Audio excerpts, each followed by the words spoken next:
کلمه توبه معناش بازگشت میشه برادران عزیز.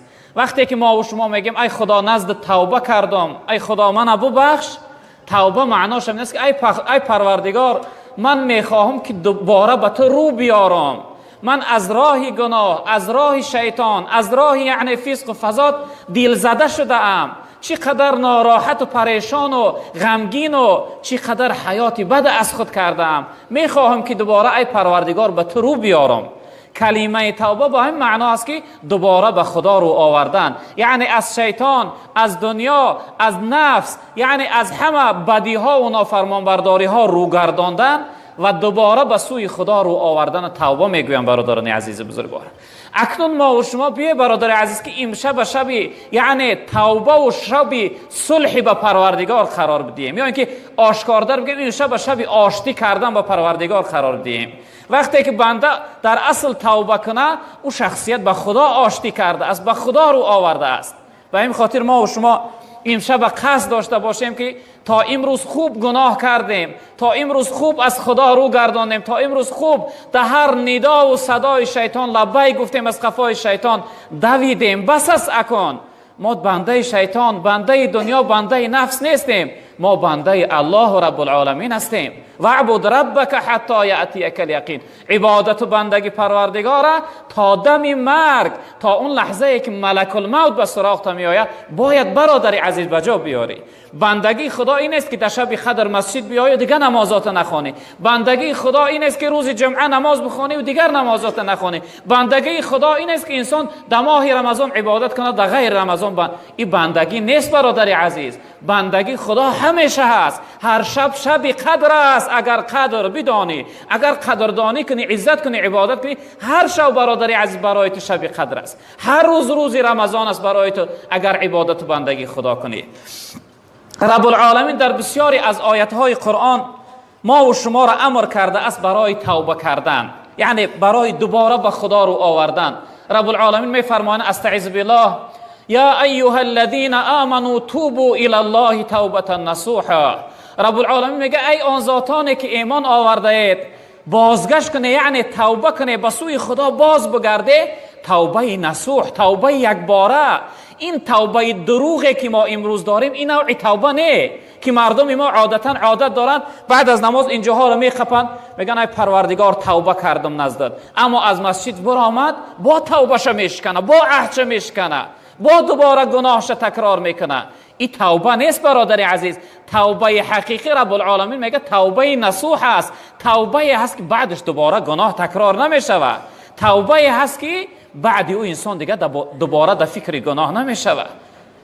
رب العالمین در سوره توبه انسانهایی که مؤمن حقیقی هستند، مؤمن کامل هستند، براشون 9 خصلت گفته است. اگه فرصت نیست که این 9 خصلت همشون برای شما بیان کنم، فقط یکی از اونها را که در ابتدای اون آیت است رب العالمین میگه التائبون، بنده های حقیقی خدا، بنده های مقبول خدا، بنده های محبوب خدا، بنده هایی که خداوند اونها را همچون بنده کامل قبول داره، بنده های توبه کننده ها هستند.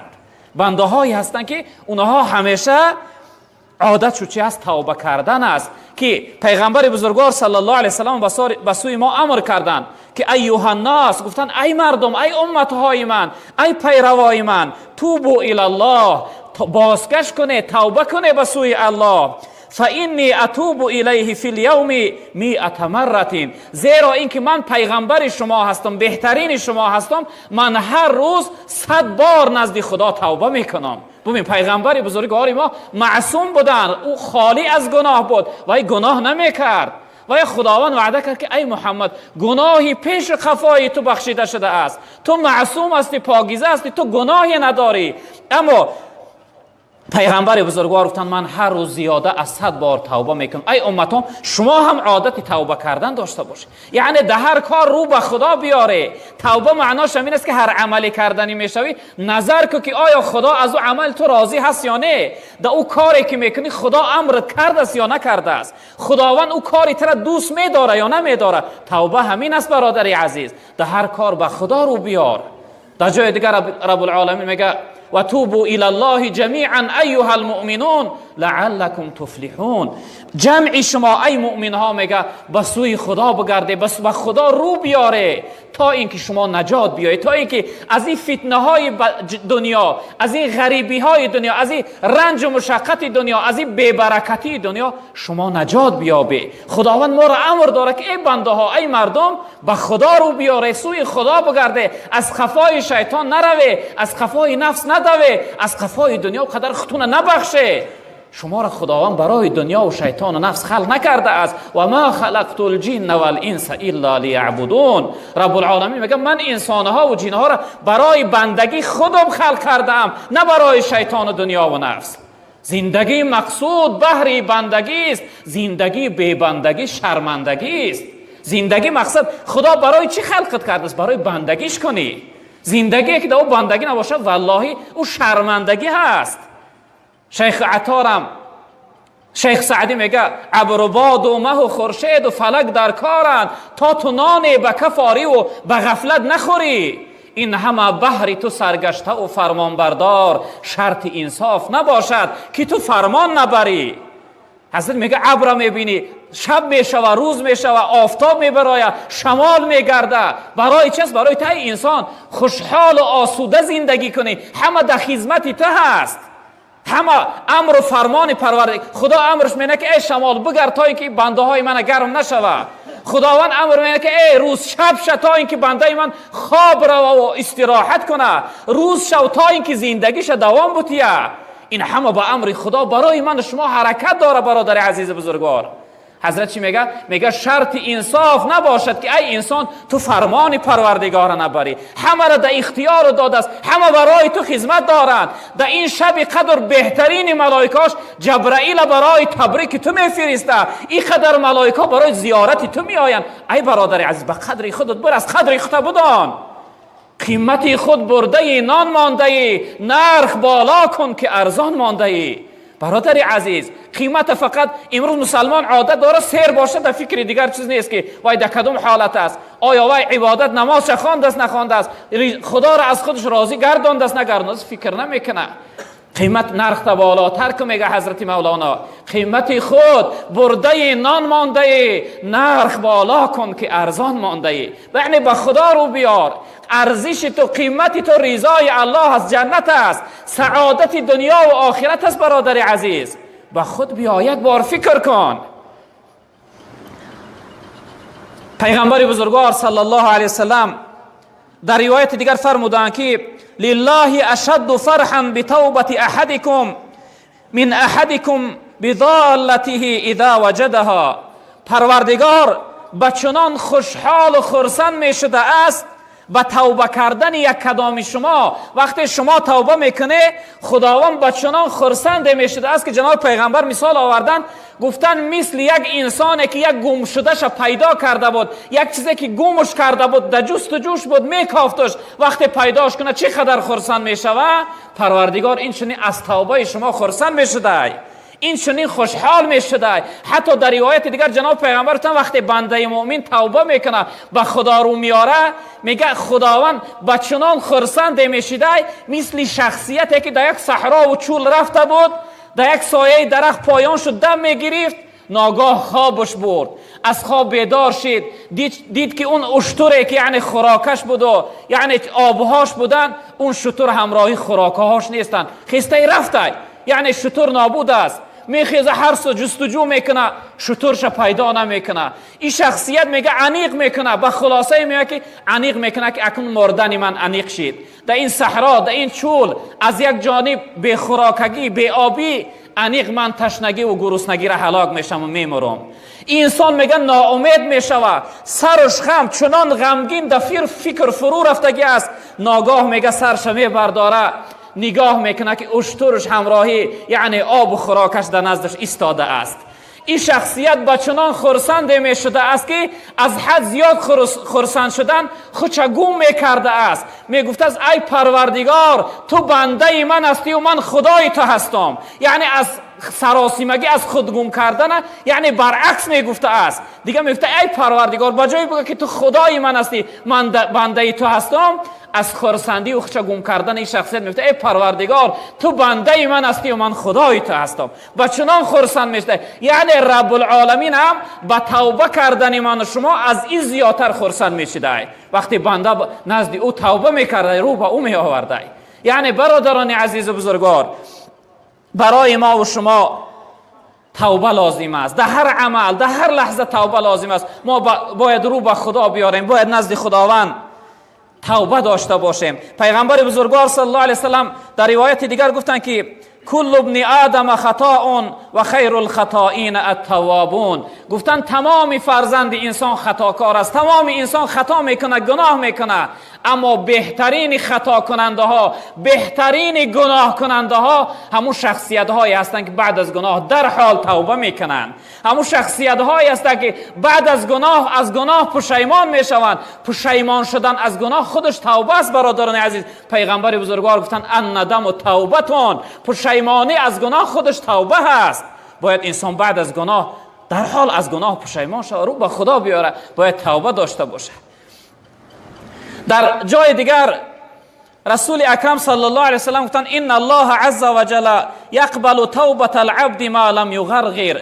گفتن رب العالمین قبول میکنه توبه بندشه تا اون لحظه ای که جانش در غرغره نآمده است، یعنی جانش در حلقومش نآمده است، جانش از بدن بیرون نشده است. تا همون لحظه را اگر انسان توبه کنه، خداوند توبهش قبول میکنه. در روایت دیگر حدیث قدسی بده رب العالمین یا عبادی انکم تخطئون باللیل والنهار و انا اغفر الذنوب جمیعا فاستغفرونی اغفر لكم. رب العالمین گفته است که ای بنده های من، شما شب و روز خطا میکنه، گناه میکنه، من که گناه بخشنده هستم، به سوی من رو بیاره، توبه کنه تا اینکه من گناه های شما را ببخشم. یعنی که گناه در خودتون دوام نده، گناه برای خودتون یعنی دائمی و همیشگی نکنه. یکی از عزیزهای خدا حکایت میکنه، مثل این جوانهای ما برین، میگه در جوانیم من یک شخصیت تجارتگار بودم، یک انسان بیزنسمن بودم، دارنده بودم. کاری هر روزه من میگه سر و بدن زیبا کردن، لباسهای زیبا پوشیدن و دقیق کوچه گشتن بود. تا اینکه امروز جوانها هم عادت داره وقتی از خانه بیرون شدنش سرش شانه میکنه، لباساش چقدر زیبا میکنه، چه خوشبویی میکنه، تا اینکه یکی دقیق کوچه برآمد یگان دختر دیدش نگاهش کنه. گفته این حضرت میگه من خودم زیبا میکردم، لباسی زیبا میپوشیدم، جوان بودم، مغرور، مست، دقیق کوچه میبرآمدم. میگه روز چنین خودم زیبا کردم، در کوچه برآمدم، دیدم یک دختر بسیار زیبا، دختری نورانی، دختری محجبه، یعنی حجاب و ستر رعایه کردگی و از تگ چادر اون شعله نورش نمایان بود. در قد کوچه نمایان است. میگه اون دختر من نگاه کردم، اون دختر که صالحه و خدا ترس بود، میگه سرش پایان کرد، من اهمیت نداد، من نگاه نکرد. میگه من بسیار نگاهش کردم، آمد با پیشم گذشته رفت، چیزی از وی پرسیدم با من صحبت نکرد. بعد از اون میگه آهسته آهسته از قفاش رفتن گرفتم. در اصل وقت انسان با یک شخصیت دیل ببنده از قفاش میره کو، در کجا میدر آمده باشه، تا اینکه بپرسه که وای دختری کی بود، دختری کی هست، از کجا هست. میگه از قفاش رفتن گرفتم آهسته آهسته. بعد از اون میگه کمی رفتم، اون دختر احساس کرد که من از قفاش هستم.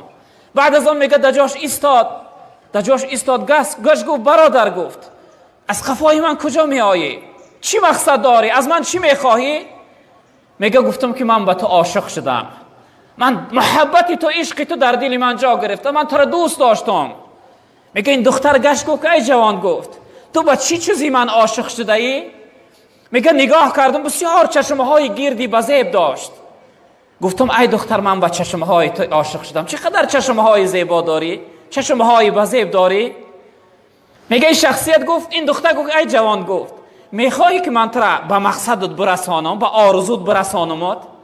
میگه دلی من انیقه که این دخترم تسلیم شد، راضی شد در برابر من. گفتم البته من میخواهم که به آرزو و مقصد من برسانی. میگه این دختر گفت همینجا کم ایست، من ترا همین لحظه به آرزوت میرسانم.